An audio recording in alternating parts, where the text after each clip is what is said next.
আপনারা দুজনে একে অপরকে বিয়েটা করে ফেলুন, তাহলে দুজনেরই চারটে চারটে করে বিয়ে হয়ে যাবে। কাঞ্চন শ্রীময়ের বিয়ের রিসেপশন পার্টিতে যাওয়ার ফলে এমন কথা শুনতে হলো অভিনেত্রী শ্রাবন্তী চট্টোপাধ্যায়কে।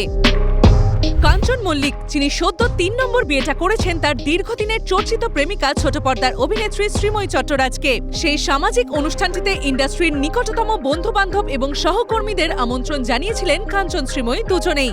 নীল রঙের অসম্ভব সুন্দর শাড়ি এবং নীল পাথর বসানো গয়নায় ঝলমল করতে করতে আমন্ত্রণে সাড়া দিয়েছিলেন শ্রাবন্তী। অনুষ্ঠান বাড়িতে গিয়ে নবদম্পতির সঙ্গে ছবিও তুলেছিলেন তিনি, আর সেই ছবি সোশ্যাল মিডিয়ার পাতায় পোস্ট হতেই শুরু হয়ে গেল খিল্লি।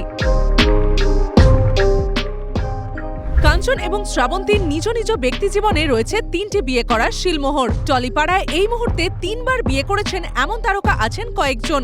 ২রা মার্চ কাঞ্চন শ্রীময়ের পাশাপাশি গায়ক সঙ্গীত পরিচালক অনুপম রায়ও বিয়ে করেছেন তার প্রেমিকা গায়িকা পুষ্মিতা পালকে। অনুপমেরও এটা ৩ নম্বর বিয়ে।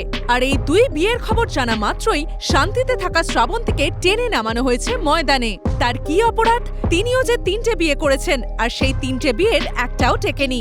এইসব কুমন্তব্যের মাঝেই এক সংবাদ মাধ্যম থেকে অভিনেত্রীকে প্রশ্ন করা হয়, আপনাকে আবার আক্রমণ করা হচ্ছে, আপনি কি দেখতে পাচ্ছেন? ঠান্ডা মাথার প্রতিভাময়ী শ্রাবন্তী বলেন, এসব নিয়ে আমার কোনো কথা বলার নেই, একটাই কথা বলবো, লাইফ মুভস অন, জীবন এগিয়ে যায়।